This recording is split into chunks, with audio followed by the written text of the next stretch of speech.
آج کے بعد رمضان المبارک کا مہینہ آغاز ہونے والا ہے اور ہمارے سروں پر یہ مہینہ سایہ فگن ہونے والا ہے۔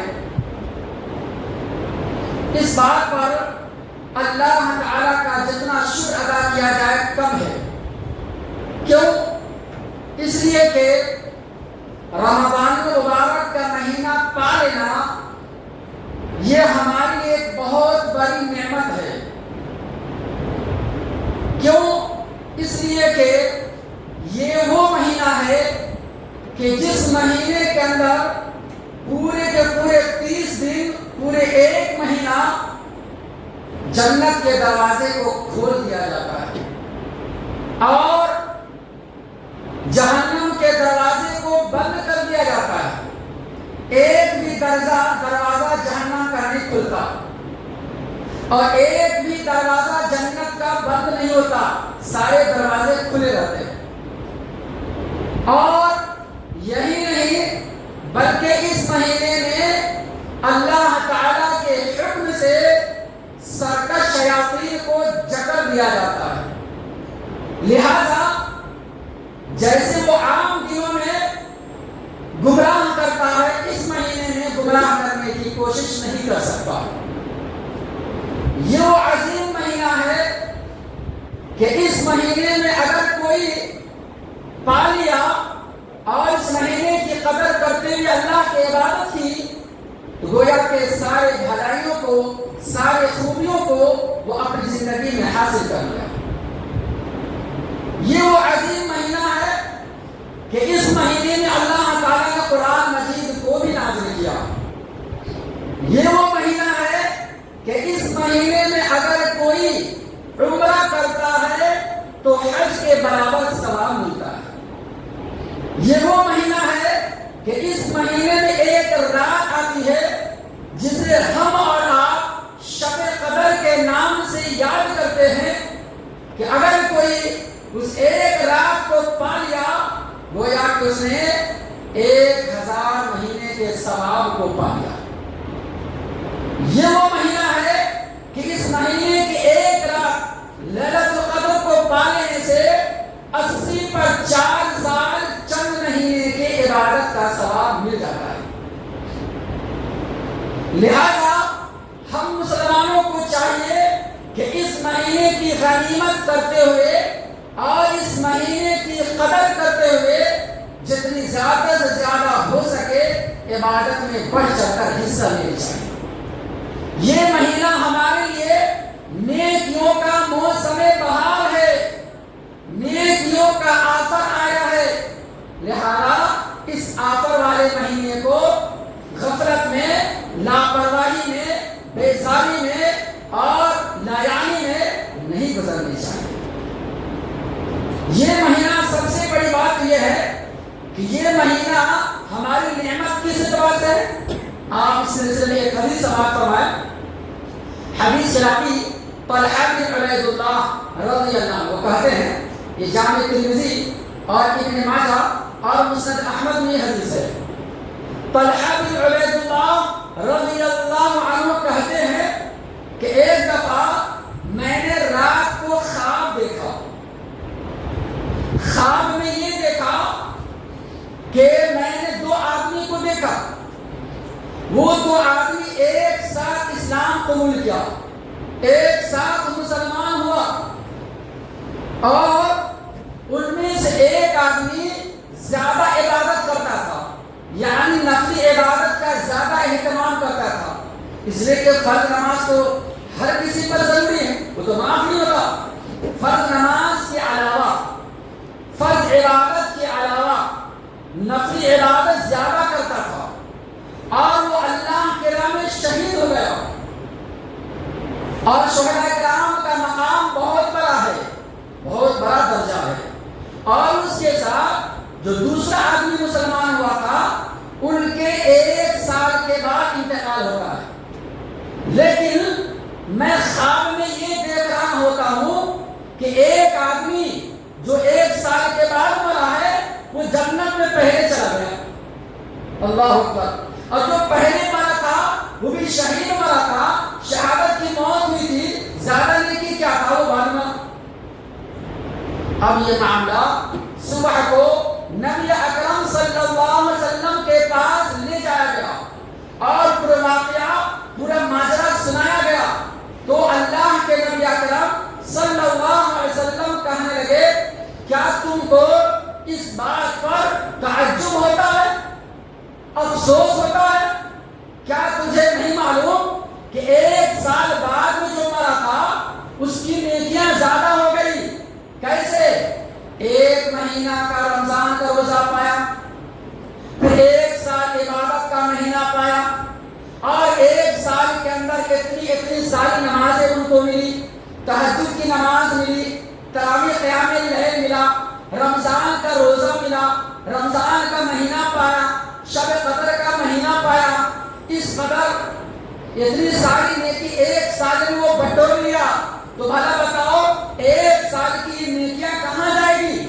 ان کے روزے، تلاوت قرآن، صدقہ خیرات، تہجد، قیام اللیل، رمضان کا مہینہ پانا، رمضان کے روزے رکھنا، یہ ساری نیکیاں اس کے اوپر بھاری پڑ گئی، اس وجہ سے یہ بعد والا آدمی ان سے پہلے جنت میں چلا گیا۔ اللہ اکبر، کتنی بڑی بات ہے، غور کرو۔ جبکہ شہداء کرام کا مقام بہت اونچا، بہت بڑا ہے، لیکن وہ بعد میں جنت میں گیا، اور 1 سال کے بعد مرا پہلے جنت میں چلا گیا۔ آخر یہ خصوصیت کیوں ملی؟ آخر یہ فضیلت، یہ درجہ مقام کیوں ملا؟ رمضان کی برکت سے، روزے کی برکت سے۔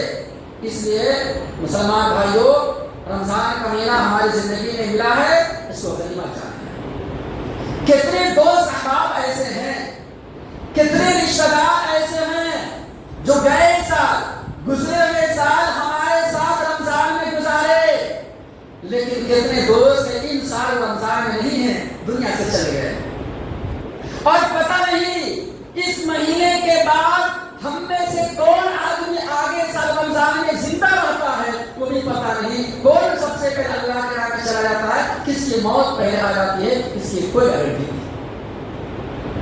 اس لیے یہ مہینہ جو ملا ہے اس کو غنیمت جانتے ہوئے اللہ کی عبادت کرنی چاہیے۔ آئیے رمضان کے مہینے اور خصوصی طور پر اس کے روزے کے حوالے سے کچھ اہم باتیں بیان کر دیتا ہوں۔ سب سے پہلے اس مہینے کی خصوصیت کیا ہے، پہلے اس کو ذکر کر دیتا ہوں، رمضان والے کی خصوصیت، پھر اس کے بعد روزے کی فضیلت کیا ہے وہ بیان کروں گا مختصر، پھر اس کے احکام و مسائل کیا ہے وہ بیان کروں گا۔ رمضان المبارک کی سب سے پہلی خصوصیت تو یہ ہے کہ یہ مہینہ آتے ہی، جیسے ہی پہلی رات آتی رمضان کی، پہلا دن آتا ہے نا، تو پہلی رات آتے ہی فوراً سارے کے سارے جنت کے دروازے کھول دیے جاتے ہیں، صحیح بتایا، اور ایک بھی دروازہ بند نہیں ہوتا۔ اور دوسری خصوصیت یہ ہے کہ جہنم کے جتنے دروازے ہیں نا، 7 دروازے ہیں جہنم کے، 8 دروازے ہیں جنت کے، وہ جنت کے دروازے کا نام بھی آ رہا ہے، انشاءاللہ کبھی بیان کریں گے۔ تو جہنم کے جو 7 دروازے ہیں، اس 7 دروازے کو بند کر دیا جاتا ہے، ایک بھی دروازہ اس مہینے میں نہیں کھلتا۔ یہ دوسری خصوصیت۔ نمبر 3، یہ مہینہ آتے ہی سرکش شیاطین کو جکڑ دیا جاتا ہے۔ بڑے بڑے شیطان، سرکش جو لیڈر ہے، ابلیس ہے، جو زندگی بھر بلکہ سال کے 11 مہینہ گمراہ کرتا ہے، وسوسہ ڈالتا ہے، ہدایت کے بجائے ضلالت کے راستے پہ لے جاتا ہے، گمراہی کے راستے پہ لے جاتا ہے، جنت کے راستے سے ہٹاتا ہے، وہ اس مہینے میں قید کر دیا جاتا ہے، جکڑ دیا جاتا ہے۔ عام دنوں کی طرح اس مہینے میں وہ گمراہ نہیں کر سکتا۔ لیکن بڑے افسوس کی بات ہے، ہم نے یہ بھی دیکھا ہے، جب شیطان اور ابلیس کو جکڑ دیا جاتا ہے، بڑے بڑے شیطان کو، پھر بھی ہم دیکھتے اس مہینے میں شراب پینے والا شراب پیتا ہے، جوا کھیلنے والے جوا کھیلتے ہیں، لاٹری کھیلنے والے لاٹری کھیلتے ہیں، روزہ چھوڑنے والے روزہ چھوڑتے ہیں، اور کتنے نوجوان تو ایسے ہیں، نوجوان ہے، ہٹا کٹا ہے، تندرست ہے، لیکن کام کے بہانے سے، مزدوری کے بہانے سے، کہ دھوپ زیادہ ہے، گرمی زیادہ ہے، ہمارے کام کا مسئلہ، ہمارے پیٹ کا مسئلہ، ہمارے بال بچے کا مسئلہ اس کو کون دیکھے گا؟ اگر روزہ رکھوں گا تو کام نہیں کر پاؤں گا۔ اللہ اکبر! کتنے نوجوان ایسے ہیں اس کام کے بہانے سے رمضان کے روزے کو چھوڑ دیتے ہیں۔ اللہ اکبر! بہت افسوس کی بات ہے۔ اس سے بڑا بدنصیب کون ہوگا؟ اس سے بڑا بدبخت کون ہوگا؟ حدیث قدسی میں ہے، اللہ کے نبی اکرم صلی اللہ علیہ وسلم بیان فرماتے ہیں کہ اللہ تعالیٰ کی طرف سے ایک پکار آتی ہے، ایک آواز آتی ہے، جیسے رمضان کا مہینہ شروع ہوتا ہے ایک آواز آتی ہے اللہ تعالیٰ کی طرف سے، یا باغی الخیر اقبل ویا باغی الشر اقصر۔ اے خیر کے طلب کرنے والوں، اے بھلائی کے طلب کرنے والوں، اے جنت کے راستے کو پانے والوں، اے ہدایت کے راستے کو پانے والے، آ جاؤ، رمضان کا مہینہ شروع ہو گیا ہے، نیکی میں اور بھلائی میں تم آگے بڑھنے کی کوشش کرو۔ اور اے برائی کا ارتکاب کرنے والوں، اے گناہوں کا ارتکاب کرنے والوں، اے بدکاری اور سیاہکاری اور نافرمانی کرنے والوں، رک جاؤ، ٹھہر جاؤ، یہ رمضان کا مہینہ ہے، اس مہینے میں تو کم سے کم گناہوں سے باز آ جاؤ۔ یہ اعلان ہوتا ہے۔ اور اس مہینے کی ایک خصوصیت یہ بھی ہے کہ جیسے رمضان کا مہینہ شروع ہوتا ہے، پہلی رات آتے ہی اللہ تبارک و تعالی اس مہینے میں سب سے زیادہ اپنے بندے کو جہنم سے آزاد کر دیتا ہے۔ اگر مان کے چلو اس مہینے کے آنے سے پہلے اگر کسی کا شمار جہنم کے لسٹ میں ہوگا تو اللہ کو اس مہینے کے آنے کی وجہ سے جہنم کے لسٹ سے نام کاٹ کر کے جنت کے لسٹ میں شمار کر دیتا ہے۔ اللہ اکبر! اگر کوئی مجرم نافرمان عذاب میں جانے والا ہوتا ہے تو اس مہینے کے آتے ہی اس کو ہٹا کر کے جہنم کی آگ سے آزاد کر دیتا ہے اور جنت کے راستے پر ہوا کر دیتا ہے۔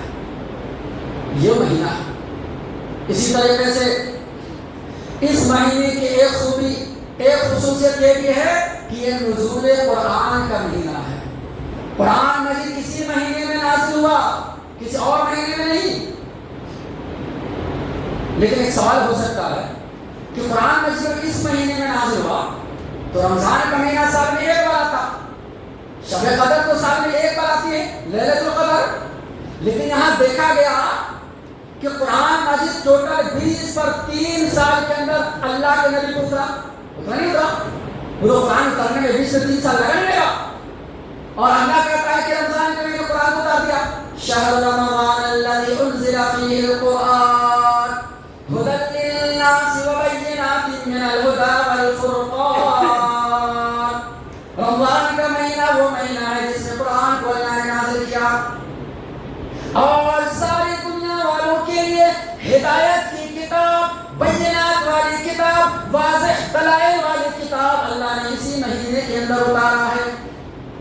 اور یہی نہیں بلکہ اس سے پہلے جتنے بھی آسمانی کتابیں ہیں، چاہے وہ تورات ہو یا زبور ہو یا انجیل ہو یا صحف ابراہیمی ہو یا صحف موسیٰ ہو، سارے کے سارے آسمانی کتاب کو بھی اللہ نے اسی مہینے میں اتارا ہے۔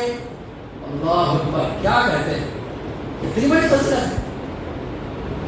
اب سوال یہ پیدا ہوتا ہے کہ جب اس مہینے میں اتارا یہ سال میں ایک بار آیا، تو جب ایک بار قرآن اتر گیا تو 20 پر 3 سال کیوں لگا؟ ایک سوال آ سکتا ہے، اس کا جواب بہت سے سنیں۔ نزول قرآن کے 3 درجے ہیں، یاد رکھیں، 3 مرحلہ، اسٹاپ بائی اسٹاپ، ایک مرحلہ، پھر دوسرا مرحلہ، تیسرا۔ پہلا مرحلہ یہ ہے کہ اللہ تعالیٰ نے قرآن مجید کو اپنے پاس سے لوح محفوظ میں ایک بار اتارا، پہلا مرحلہ۔ دوسرا مرحلہ لوح محفوظ جو ایک رجسٹر ہے فی کتاب لوح محفوظ، جو قرآن آیا فی لوح محفوظ، اس لوح محفوظ سے آسمانی دنیا، یعنی دنیاوی آسمان جو ہم دیکھ رہے ہیں نا، اس آسمانی دنیا پر ایک گھر ہے جو جس کا نام ہے بیت العزا، اس بیت العزا گھر کے اوپر ایک بار مکمل اتارا۔ تو اس طریقے سے دوسرا مرحلہ۔ تیسرا مرحلہ یہ ہے کہ اس آسمانی دنیا بیت العزا سے لے کر زمین پر، اس دھرتی پر آخر نبی محمد رسول اللہ صلی اللہ علیہ وسلم پر وقفہ وقفہ، آہستہ آہستہ، رفتہ رفتہ، جیسے جیسے ضرورت پڑتی گئی، جیسے جیسے اللہ کا حکم آتا گیا، جیسے جیسے مسائل پیش آتے گئے، ویسے ویسے اللہ تعالیٰ قرآن کی آیت کو جبرائیل صلی اللہ علیہ وسلم کے ذریعے نبی پر اتار دیا، اور اس طریقے سے پورا کا پورا قرآن، پورا کا پورا اسلام، پورا کا پورا دین مکمل 20 سال کے اندر ہو گیا۔ اب میں سمجھتا ہوں کہ شاید اس سوال کا جواب مل گیا ہو۔ تو یہاں پر جو اللہ نے قرآن میں کہا کہ ہمیں رمضان کے مہینے کہا، اس سے مراد آسمان دنیا پر، لوح محفوظ سے آسمان دنیا پر ایک بار اتار دیا، اور وہی شب قدر کی رات۔ بقیہ جیسے ضرورت پیش آتی گئی 20 پر 3 سال لگ گیا۔ تو اس مہینے کی ایک خصوصیت یہ بھی ہے، اس مہینے کی ایک خصوصیت یہ بھی ہے کہ اللہ تعالیٰ نے اس مہینے میں اتنی بڑی فضیلت اور برکت کو رکھا ہے کہ صحیح بخاری کی روایت ہے اور یہ حدیث کی کتابوں میں ہے، اللہ کے نبی اکرم صلی اللہ علیہ وسلم بیان فرماتے ہیں، اگر کوئی مسلمان بندہ اخلاص کے ساتھ، یقین کے ساتھ اس مہینے میں کعبہ شریف کا جا کر عمرہ کر لیتا ہے، طواف کر لیتا ہے، تو اس مہینے میں عمرہ کیا ہوا حج کے برابر ثواب ملتا ہے۔ اللہ اکبر۔ کیا کسی مہینے میں خصوصیت نہیں ہے؟ آپ عمرہ اگر محرم کے مہینے کریں گے حج کے برابر ثواب نہیں ملے گا، ذوالقعدہ میں کریں گے حج کے برابر ثواب نہیں ملے گا، شوال میں کریں گے حج کے برابر ثواب نہیں ملے گا، شعبان کے مہینے کریں گے حج کے برابر ثواب نہیں ملے گا، لیکن اس مہینے میں اگر کوئی عمرہ کر لیتا ہے رمضان کے مہینے میں تو حج کے برابر ثواب ہے۔ اللہ اکبر۔ اور یہی نہیں، کمال کی بات آپ کو بتاؤں، ایک اور پتہ کی بات صحیح بخاری میں ہے، اللہ کے نبی اکرم صلی اللہ علیہ وسلم کہتے ہیں ایک دفعہ ایک خاتون نبی کی خدمت میں آئی اور آ کر کہنے لگی کہ اے اللہ کے رسول، میرے پاس سواری نہیں ہے، میں حج کرنا چاہتی ہوں اور سواری کا انتظام نہیں ہے، کوئی راستہ بتائے۔ تو اللہ کے نبی اکرم صلی اللہ علیہ وسلم کہتے ہیں ایسا کرو، تم عمرہ کر لو، اگر تم رمضان کے مہینے میں عمرہ کر لو گی تو میرے ساتھ حج کے برابر ثواب ملے گا۔ اللہ اکبر۔ حج کے برابر، گویا کہ رمضان کے مہینے میں عمرہ کرنا نبی کے ساتھ حج کرنے کے برابر ہوا۔ اتنی بڑی فضیلت، اللہ اکبر۔ یہ معمولی فضیلت نہیں رمضان کا مہینہ، اس کو سارے مہینے کا سردار اسی وجہ سے نہیں کہا گیا۔ اب غور کریں، لہٰذا اس مہینے کے آتے ہی آپ ذرہ غفلت نہ برتیں، اپنی زندگی میں چینجنگ لائیں، اپنی زندگی میں انقلاب پیدا کریں اور یہ عہد کر کے جائیں کہ انشاءاللہ آج کے بعد سے جب تک یہ پورا مہینہ باقی ہے اس پورے مہینے کی قدر کرتے ہوئے اس کے روزے، اس کے قیام اور صیام اور جتنے تقاضے ہیں سب کو پورا کروں گا، اور انشاءاللہ رمضان کے ختم ہونے کے بعد بھی بقیہ 11 مہینے جو بچیں گے اس کے اندر بھی ہماری نماز، ہماری عبادت نہیں چھوٹنی چاہیے۔ انشاءاللہ کریں نا؟ انشاءاللہ اللہ تعالیٰ آپ کی قربانی کو، آپ کی محنت کو، آپ کی عبادت کو قبول و منظور فرمائے، اور اللہ تعالیٰ بار بار ہماری زندگی میں رمضان مبارک کا مہینہ عنایت فرمائے، نصیب فرمائے، آمین یا رب العالمین۔ محترم حضرات، اب اس کے بعد میں روزے کے حوالے سے کچھ بات کرنا چاہتا ہوں۔ ویسے روزہ کی بہت ساری فضیلت انشاءاللہ ایک دو حدیث پیش کروں گا کہ وقت نہیں ہے، باقی بات انشاءاللہ آتے رہیں گی۔ رمضان کے روزے اس کی بڑی فضیلت ہے، کیا ہے؟ سب سے پہلے صحیح بخاری کی روایت، حدیث کے راوی سیدنا ابو ہریرہ عن ابی ہریرہ رضی اللہ عنہ قال قال رسول اللہ صلی اللہ علیہ وسلم من صام رمضان ایمانا واحتسابا غفر له ما تقدم من ذنبه۔ سیدنا ابو ہریرہ رضی اللہ عنہ کہتے ہیں کہ رسول اللہ صلی اللہ علیہ وسلم ارشاد فرماتے ہیں جس شخص نے رمضان کے مہینے کو روزہ رکھا ایمان کے ساتھ، ثواب کی امید رکھتے ہوئے، دو چیزیں ہیں، ایک ایمان اور ایک احتساب، یاد رکھیں، اگر ان دونوں میں سے ایک چیز بھی نہیں پایا گیا تو اس کو روزے کا ثواب نہیں ملے گا۔ کیا ہے؟ ایمان کا مطلب ہوا کہ اللہ کی توحید کو اپنانا اور توحید میں ذرہ برابر بھی شرک نہیں کرنا، اس لیے کہ اللہ تعالیٰ شرک کی ملاوٹ کو پسند نہیں کرتا ہے۔ الذین آمنوا ولم یلبسوا ایمانهم بظلم اولئک لهم الامن وهم مهتدون۔ سورہ انعام کیا ہے؟ سورہ نمبر 6 سورہ انعام اور آیت نمبر 180 پڑھو 82۔ اس میں بیان کیا گیا کہ جو لوگ ایمان لائے، 80 پڑھو ہے کہ جو لوگ ایمان لائے اور اپنے ایمان کو ظلم سے نہ ملائے وہی لوگ ہدایت پر ہے، وہی لوگ امن میں ہے۔ مطلب کیا ہوا؟ مطلب یہ ہوا کہ ایمان لانے کے بعد ایمان کو ظلم سے نہ ملائے۔ ظلم سے مراد یہاں پر شرک ہے، اس لیے کہ شرک سے بڑا اور کوئی ظلم ہو ہی نہیں سکتا۔ سب سے بڑا ظالم مشرک ہوتا ہے، سب سے بڑا پاپ شرک ہے، سب سے بڑا گناہ شرک ہے۔ یاد رکھو مسلمانوں، یہ مہینہ آیا ہے، توبہ کرو۔ ہر مسلمان کو توبہ کرنا چاہیے۔ یہ مہینہ آیا رمضان کا، اس مہینے میں آج کے بعد کبھی زندگی میں شرک نہیں کروں گا۔ شرک سے توبہ کرنا ضروری ہے کہ زندگی میں کبھی شرک کی طرف نہ کرنا۔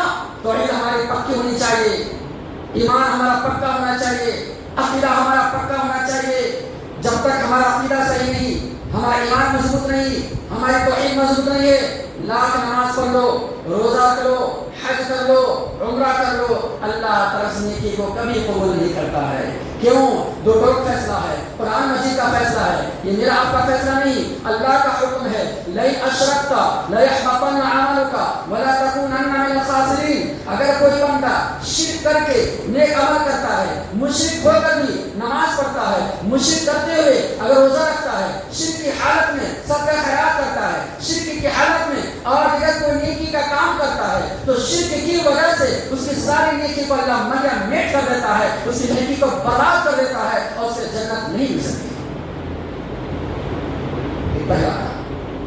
تو بہرحال اس حدیث پاک میں بیان کیا گیا کہ من صام رمضان ایمان کی حالت میں، توحید کی حالت میں رمضان کی روزے رکھے، وہ احتسابا، اور دوسری شرط ہے ثواب کی امید رکھتے ہوئے۔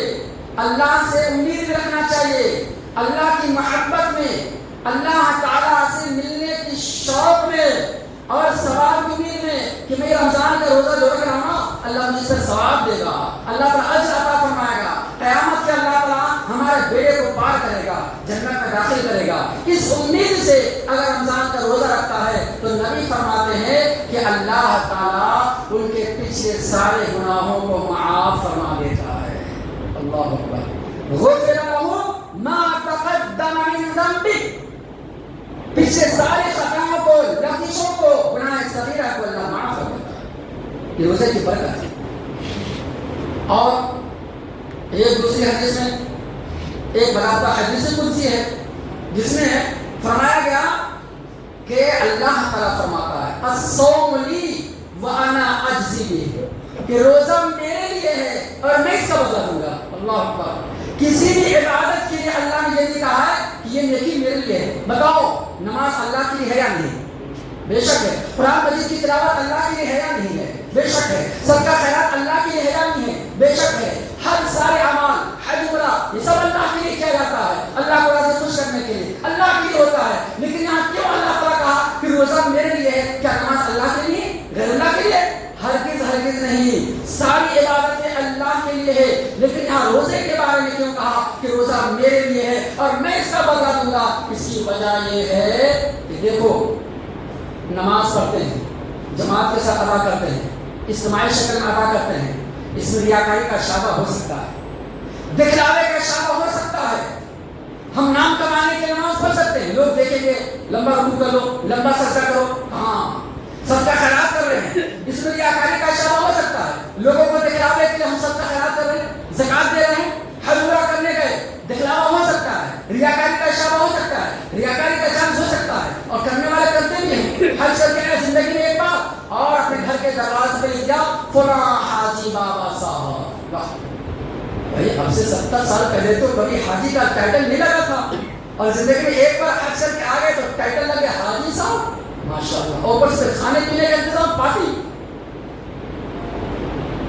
اب اس کے بعد نام چینج ہو جاتا۔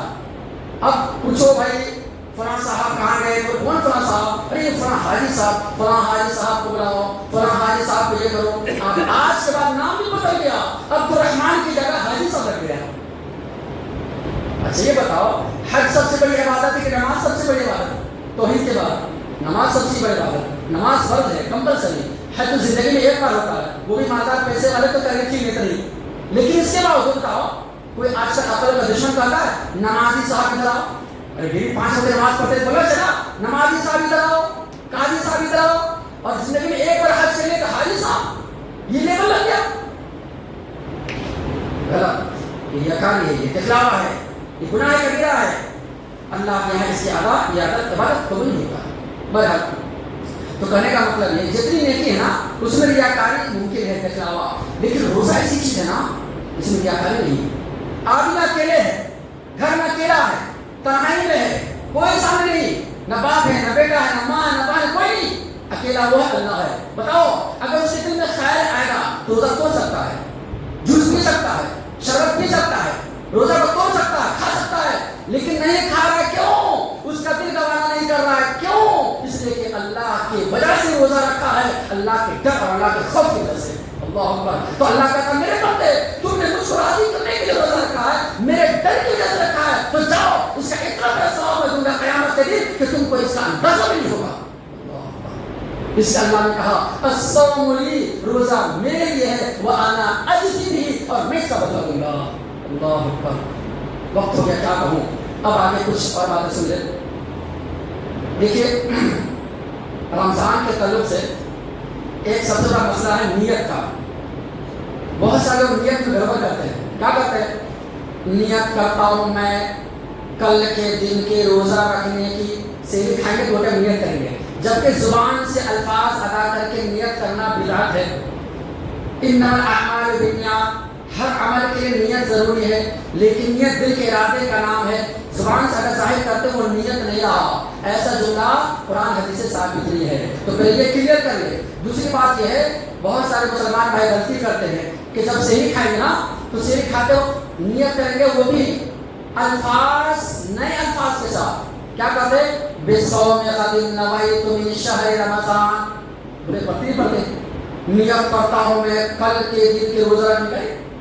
پہلی بات یہ الفاظ ہی غلط ہے. عربی میں آئندہ کل کے لیے، آنے والے کل کے لیے غد کا لفظ آتا ہے، اور دوسرے میں کل کے لیے امس کا لفظ آتا ہے. عربی میں یاد رکھو. اب بتاؤ یہ بندہ نیت کر رہا ہے، وہ بھی کون سا جملہ پڑھ رہا ہے؟ بصوم غد، کل کی روزہ ہے، سحری کر رہا آج، روزہ رکھے گا آج کے دن کا، اور نیت کر رہا ہے کل کے روزے کا. یہ الفاظ ہی غلط ہے. تو جب تک ہمارا نیت صحیح ہوگی روزہ نہیں ہوگا.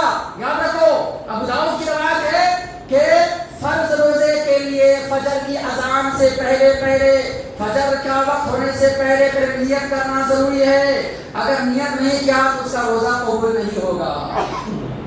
اور یہاں نیت کرے کل کے دن کا روزہ کا، اس کا مطلب ہوگا اگر اس طریقے سے روزہ کر کے نیت کر کے روزہ رکھے گا تو اس کا ایک بھی روزہ اللہ قبول نہیں کرے گا. اللہ غلطی ہے. بصوم غد کا مطلب کیا ہے؟ سحری کر کے آج، روزہ کھانا آج، نیت کر کل کا. اب دوسری بات اس طریقے جملے سے نیت کرنا بھی ہے. اس کے بعد روزے کا احکام مسئلے میں سے ایک مسئلہ یہ ہے کہ عام طور پر لوگ چاند دیکھنے کا احترام نہیں کرتے. یہ بھی غلط ہے. ایک تو سال کے 11 مہینے کو چاند دیکھتا نہیں ہے، ضرورت نہیں ہے. اب رمضان کا مہینہ ہے، عید اور رمضان روزہ، یہ 2 دن کا چاند تو کم سے کم ہر مسلمان کو دیکھنا چاہیے. اب کیلنڈر پر بھروسہ کر گیا، ہاں سوشل میڈیا پہ، ہاں کیلنڈر میں آ گیا فلاں جگہ چاند ہو گئی، چلو ہو گیا بس. تو کیلنڈر دیکھ کے دعا کرو، کیلنڈر دیکھ کے دعا کرو، ہو جائے گا. باضابطہ اللہ کے نبی اکرم صلی اللہ علیہ وسلم چاند دیکھنے کی دعا سکھا ہے. کم سے ایسے موقع پہ کسی چاند دیکھو، جیسے چاند پر نظر آئے ہر کسی کو چاند دیکھنے کا اہتمام کرنا چاہیے. چاند دیکھنے کی دعا ہے اللہم اہل علینا بالامن والایمان والسلامۃ والاسلام والتوفیق لما تحب وترضى ربی ورب اللہ.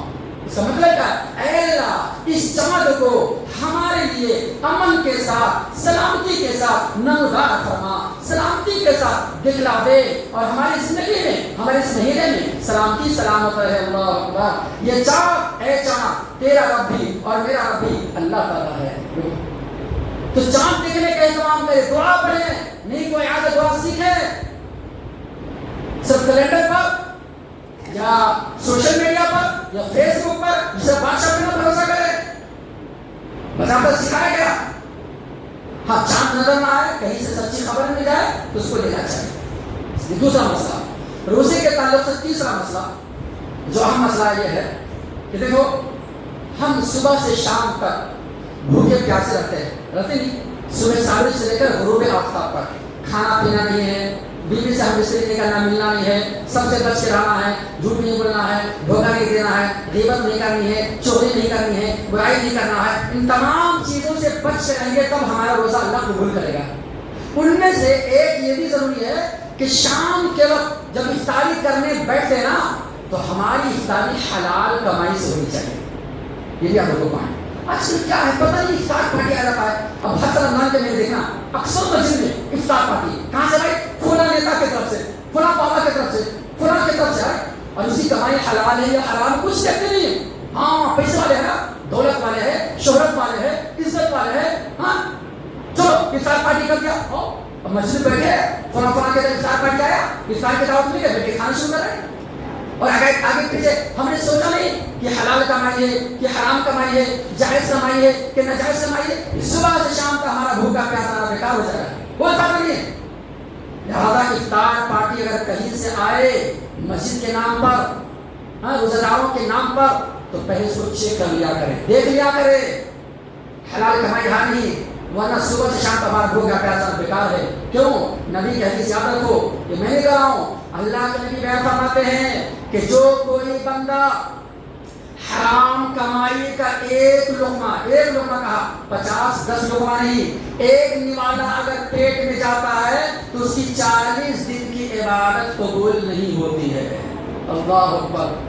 اب ایک لقمہ پیٹ میں چلا گیا, جانتے مجھ سے, اگر نہیں معلوم اللہ معاف کر دے گا. معلوم ہونے پر ہاں کہ فلاں کی کمائی سود کی کمائی ہے, فلاں آدمی کی کمائی 2 نمبر کی کمائی ہے, ہم کو معلوم ہے فلاں رشوت کی کمائی کرتا ہے, وہ فلاں آدمی جھوٹ بول کے کماتا ہے, فلاں آدمی سود کی کاروبار ہے, سود کی تجارت بزنس ہے, اور بہت سے راستے ہیں. کسی کا شراب کی دکان ہے, کسی کا بیڑی سگریٹ کی دکان ہے, فلاں کی کمائی ہے, فلاں کی کمائی ہے. یہ کیا ہے بھائی؟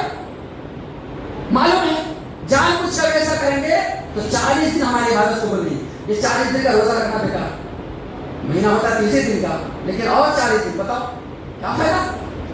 اس کا دھیان رکھیں, اس کا خیال رکھیں کہ کم سے کم مسجد میں اور ہر کوئی اپنے گھر میں افطار کے وقت حلال کمائی سے افطاری کرے. اللہ اسی کو قبول فرماتا ہے. اور اس طریقے سے اللہ کے نبی اکرم صلی اللہ علیہ وسلم بیان فرماتے ہیں, انہوں نے کیا فرمایا, ان الحلال بین والحرام بین, حلال واضح ہے, حرام واضح ہے. اگر کچھ ایسا ہے, ڈوٹ والا مال آیا, شک والا مال آیا, پتہ نہیں حلال ہے یا حرام, معلوم نہیں, ڈوٹ آ گیا, تو ایسے شک والی چیزوں سے بھی بچو, وہ بھی استعمال مت کرو, چھوڑو. اگر سود کا پیسہ آیا, سود کا مال آیا, تو سود کا مال کسی لاچار غریب کو جو بیمار ہے ان کو مٹی سمجھ کے, سوال سمجھ کے نہیں, مٹی سمجھ کے دے, بس نہیں, کھانے کو بھی استعمال نہیں کرنا. ہمارا پیور حلال قرآن کہتا ہے یا ایھا آمنو کلوا مما حلالا طیبا, کہ اے ایمان والو پاکیزہ اور حلال کمائی کھاؤ. سب سے اللہ نے کہا, نبیوں سے بھی کہا, مومن بندے سے بھی کہا, عام مسلمانوں سے کہا, سارے انسانوں سے کہا. تو اس کا دھیان رکھنا چاہیے, اس کا خیال رکھنا, ورنہ ہماری عبادت بیکار ہو جائے گی. اس کے علاوہ رمضان کے مسئلے میں سے ایک اہم مسئلہ یہ بھی ہے کہ جب افطاری کرتے وقت بیٹھتے ہیں نا, اس میں بھی کچھ لوگ گھٹالا کرتے ہیں, ایک بناوٹی دعا پڑھتے ہیں. کیا بولتے ہیں, اللہم لک صمت وبک آمنت وعلی رزقک افطرت, فلاں ملا کے پڑھتے ہیں. یہ بھی غلط, یہ ضعیف ہے, صحیح حدیث نہیں ہے, ایک بھی صحت ثابت نہیں. تو روزہ افطار کرتے وقت یہ دعا بالکل نہیں پڑھنا, بچنا ہے. ہمارے لیے جو صحیح حدیث ثابت کیا ہے, ہر کھانے پینے کے شروع کرنے سے پہلے کیا کرنا چاہیے, بسم اللہ. بسم اللہ پڑھ کر شروع کریں افطار. ہاں, جب افطار شروع کر لیے تو کرنے کے بعد چند نوالا کھا لیے, پانی پی لیے, اب اس کے بعد یہ دعا پڑھنا, اسپیشل دعا افطار کی کیا ہے, ذهب الظمأ وابتلت العروق وثبت الاجر ان شاء اللہ. پیاس چلی گئی, رگے تر ہو گئی اور اجر ثابت ہو گیا اگر اللہ نے چاہا، اس کا معنی ہے تو یہ صحیح حدیث سے ثابت ہے، ابو داؤد کی روایت ہے. یہ دعا کرنا کب؟ بسم اللہ پڑھ کے شروع جب کریں گے نا تب، یہ افطار کے وقت. اور کچھ لوگ کیا کرتے ہیں، ٹھیک افطاری کے ٹائم ہے نا دعا کریں گے، باقی صبح سے شام تک دعا نہیں کرتے، یہ بھی غلط ہے. روزہ دار کی دعا قبول ہوتی ہے، افطار کے وقت کی دعا نہیں، روزہ دار کی دعا. صبح سے شام تک ہم روزے میں رہتے ہیں نا، دوسروں کے نہیں کرتے، دوپہر ہو شام کا ٹائم ہو صبح کا وقت ہو کسی وقت دعا کرو، روزہ دار کی دعا قبول ہوتی ہے. دعاؤں کا اہتمام کرنا چاہیے، اس کو کبھی نہیں چھوڑنا، ہمیشہ اللہ سے مانگنا، دعا کرنا، اللہ کے سامنے گریہ زاری کرنا، یہ بھی اللہ کو بہت پسند ہے. انشاءاللہ کبھی بیان کریں گے دعا کے تعلق سے. اس کے بعد ایک آخری مسئلہ دیکھو، عام طور پر رمضان کے مہینے میں ایک یہ بھی بدعت ہوتا ہے، بڑے افسوس کے ساتھ. کیا بدعت؟ اکثر مسجد میں 95% مسجد میں بدعت ہوتا ہے. رات کو سحری کے لیے باضابطہ 1 گھنٹہ قبل یا آدھا 2 گھنٹہ قبل اعلان کیا جاتا ہے میک سے مسجد میں. کیا اعلان کیا جاتا ہے؟ آپ سنتے ہیں، بھائیو دوستو سحری کا ٹائم ہونے والا ہے، یا سحری کا ٹائم ختم ہونے میں 40 لحظہ ہے، 10 لحظہ ہے، اب اٹھ جاؤ بھائیو، جلدی سے سحری کر لو. اب تو پتہ ناخانی کہیں کہ ناخانی بھی بولتے، قوالی پڑھتے رہتے ہیں، کیا بھائی کام کر رہے ہیں مسجد میں. اس طریقے سے پکار لگانا، اس طریقے سے اعلان کرنا کہ حدیث سے ثابت ہے غلط، یہ بدعت ہے. اللہ کے نبی کا آواز ہے، فرمانے من احدث فی امرنا ھذا ما لیس منہ فہو رد. جو کوئی شخص ہمارے دین میں نئی چیز ایجاد کرے جس کا ثبوت نہ ہو، جس کا حکم نہ ہو، جو قرآن حدیث سے ثابت نہ ہو، بدعت ہے. اور ہر بدعت گمراہی ہے، اور ہر گمراہی جہنم کی طرف ہے. اذان دینے کا ثبوت اذان کے لیے دیتے، دلاؤ نا، ایک سنت کو زندہ کرو نا. اللہ کے نبی کا حدیث ہے، صحیح حدیث ہے کہ جو کوئی میری امت کے فساد کے وقت، میری امت کے بگاڑ کے وقت، میری امت کے خرابی کے وقت ایک سنت کو زندہ کرتا ہے، اللہ تعالیٰ سے 100 شہیدوں کا ثواب دیتا ہے. اللہ اکبر. ہماری سنت مردہ ہو رہی ہے. آپ اسی جگہ اذان دے کر سحری کے لیے اٹھاؤ. آج بھی حرم شریف میں مکہ مدینہ میں سنت پر عمل ہو رہا ہے.